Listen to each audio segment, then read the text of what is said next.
धाराशिवच्या तुळजाभवानी मंदिराचे महंत इच्छागिरी महाराजांनी निवडणुकीतून माघार घेतली आहे। प्रसिद्धीपत्रक जारी करत त्यांनी याबाबतची माहिती दिली आहे। पवित्र परंपरेच्या रक्षणासाठी हा निर्णय घेतल्याचं त्यांनी स्पष्ट केलंय। सोलापूरच्या अकलूज नगर परिषद निवडणुकीमध्ये राष्ट्रवादी शरदचंद्र पवार पक्ष आणि भाजपमध्ये लढत पार पडतीये।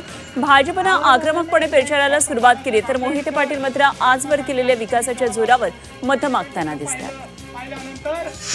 देहू परिसरातील विकास कामांना आता गती मिळण्याचे संकेत मिळतात। नगर विकास राज्यमंत्री माधुरी मिसाळ यांनी देहू रोड भागाला भेट दिली। देहू नगरपंचायतीतील मोदी उद्यानासाठी मंजूर झालेल्या 1 कोटी रुपयांच्या निधीचे काम लवकर सुरू करण्याच्या त्यांनी अधिकाऱ्यांना सूचना केल्या।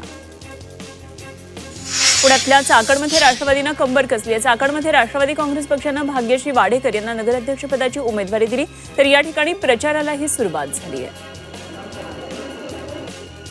पुणे महानगरपालिकेच्या प्रारूप मतदार यादीवर 5 दिवसांमध्ये 419 हरकती दाखल झाल्या। सर्वाधिक 95 हरकती येरवडा कळस धानोरी क्षेत्रीय कार्यालयाकडे आलेल्या तर वारजे कर्वेनगर क्षेत्रीय कार्यालयाकडे एकही हरकत अद्यापही आलेली नाहीये। कोल्हापूर आणि इचलकरंजी महानगरपालिकेच्या प्रारूप मतदार यादीमध्ये मोठ्या प्रमाणात चुका आढळलेल्या आहेत। आतापर्यंत कोल्हापूर महानगरपालिका मतदार यादी याबाबत 80 हरकती दाखल झालेल्या आहेत तर इचलकरंजी महापालिकेसाठी 46 हरकती मतदारांनी नोंदवल्या आहेत। यवतमाळमधील वणी आणि पांढरकवडा इथं उपमुख्यमंत्री एकनाथ शिंदे यांची सभा होतीये। नगरपरिषद निवडणुकीच्या पार्श्वभूमीवर सभा घेण्यात येणार आहे आणि या दोन्ही ठिकाणी शिवसेना स्वतंत्र लढतीये। शिवसेनेच्या मित्रपक्षानं भाजपपुढे आव्हान निर्माण केले।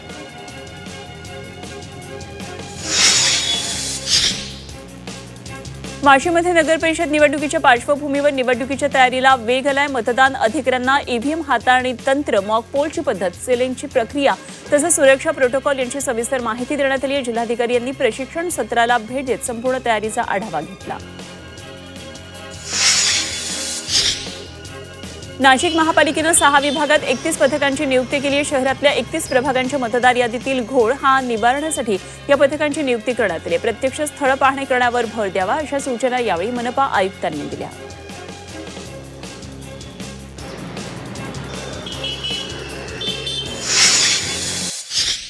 मुंबईसह महानगरातल्या 44 उड्डाणपूल आणि पादचारी भुयारी मार्गांची देखभाल दुरुस्तीची कामं करावी लागणार आहेत। राज्य सरकारनं येत्या 7 दिवसांमध्ये हे पूल महापालिकांकडे हस्तांतरित करण्याचे निर्देश MSRDCला दिलेले आहेत। जुन्या वाहनांसाठी फिटनेस नोंदणी, नूतनीकरण, प्रदूषण मानकं पूर्ण करण्यासाठीच्या शुल्कामध्ये दुप्पट ते तिपटीने वाढ झाली आहे। त्यामुळे देशभरामध्ये आता सर्वसामान्य वाहन चालकांना नवीन नियम आणि वाढीव शुल्कांचा मोठा फटका बसणार आहे। या वाढलेल्या शुल्कामुळे अनेक जण नूतनीकरण प्रक्रिया पुढे ढकलतात।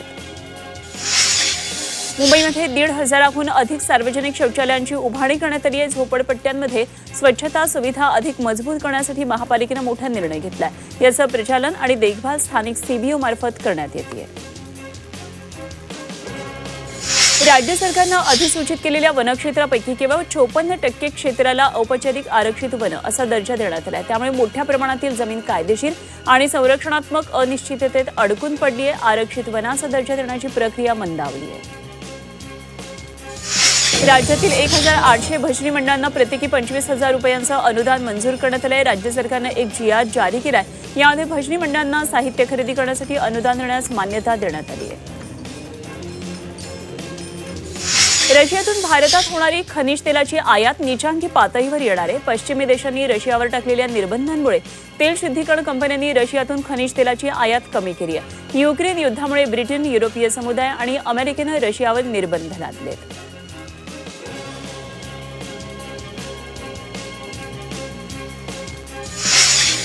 पुणे महानगर परिवहन महामंडळानं प्रवाशांच्या तक्रारी समजून घेण्यासाठी 7 दिवसांचा फील्ड वीक सुरू केला। यामध्ये वेळेचं पालन, चालक वाहकांचं वर्तन, थांब्याची अवस्था आणि प्रवाशांच्या अडचणींचा आढावा घेण्यात येणार आहे। त्याचबरोबर समस्यांचा अहवाल तयार करून तात्काळ उपाययोजना करण्यात येतील। संभाजीनगरमध्ये मराठवाडा विद्यापीठाकडून 17 नोव्हेंबरला नवीन अभ्यासक्रमांच्या परीक्षा घेण्यात येणार होत्या।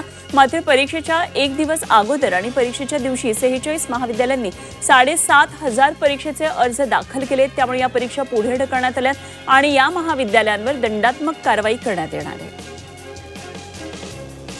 पुणे जिल्हा परिषदेतून 100 शिक्षक फ्रेंच भाषा शिकणार. जिल्हा परिषदेच्या शाळांमधील विद्यार्थ्यांना परकीय भाषा शिकवण्यासाठी हा उपक्रम सुरू करण्यात आला. या उपक्रमासाठी फ्रेंच दूतावास आणि जिल्हा परिषद यांच्यामध्ये सामंजस्य करार होणार आहे आणि या अंतर्गत 100 शिक्षकांना फ्रेंच भाषेचे प्रशिक्षण दिलं जाईल.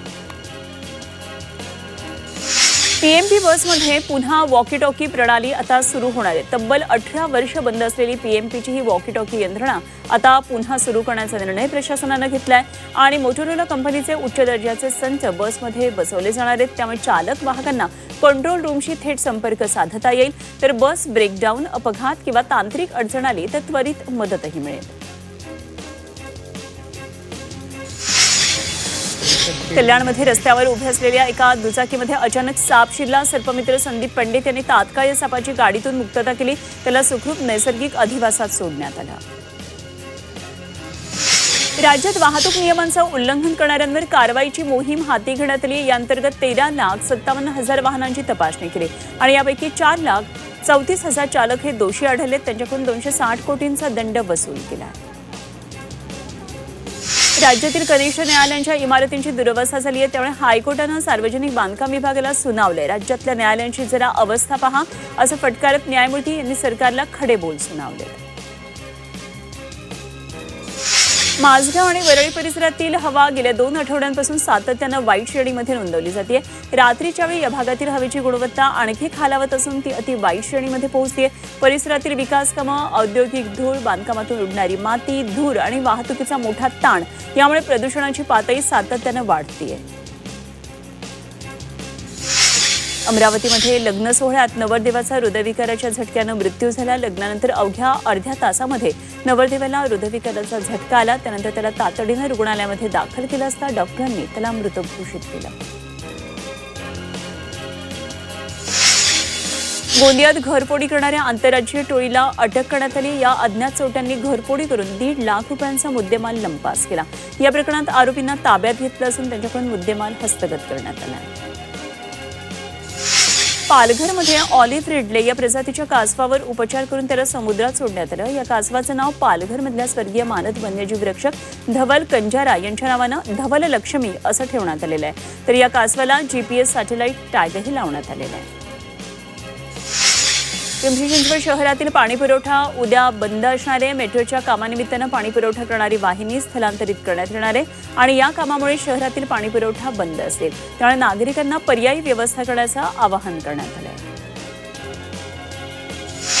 आगामी निवडणुकांच्या आधी जालना पोलिसांनी 100 जणांवर प्रतिबंधात्मक कारवाई केली आहे. लिहून घेतलेल्या बंधपत्रातील अटींचं उल्लंघन केलं तर पोलिसांनी कारवाईचा इशारा दिलाय. निवडणूक काळामध्ये कायदा सुव्यवस्था राखण्यासाठी जालन्यातील 4ही पोलीस ठाण्यांच्या हद्दीमध्ये ही कारवाई केली आहे. नाशिकमधील इंदिरानगरमध्ये सरकारी नोकरीचा आमिष दाखवून 65 लाखांची फसवणूक करण्यात आली. या प्रकरणात जिल्हा व सत्र न्यायालयानं आरोपीला 3 वर्षांची सक्त मजुरी, 50,000चा दंड ठोठावलाय आणि या आरोपीनं डिजिटल स्वरूपामध्ये तब्बल 65 लाख रुपये उकळलेले होते. जालन्यात पोलिसांनी 2 जणांकडून एका गावठी पिस्तुलासह 2 जिवंत काडतुसं जप्त केली आहेत. गोपनीय माहितीच्या आधारे पोलिसांनी सापळा रचून ही कारवाई केली. या कारवाईमध्ये पोलिसांनी एकूण 42,000चा मुद्देमाल देखील जप्त केला आहे.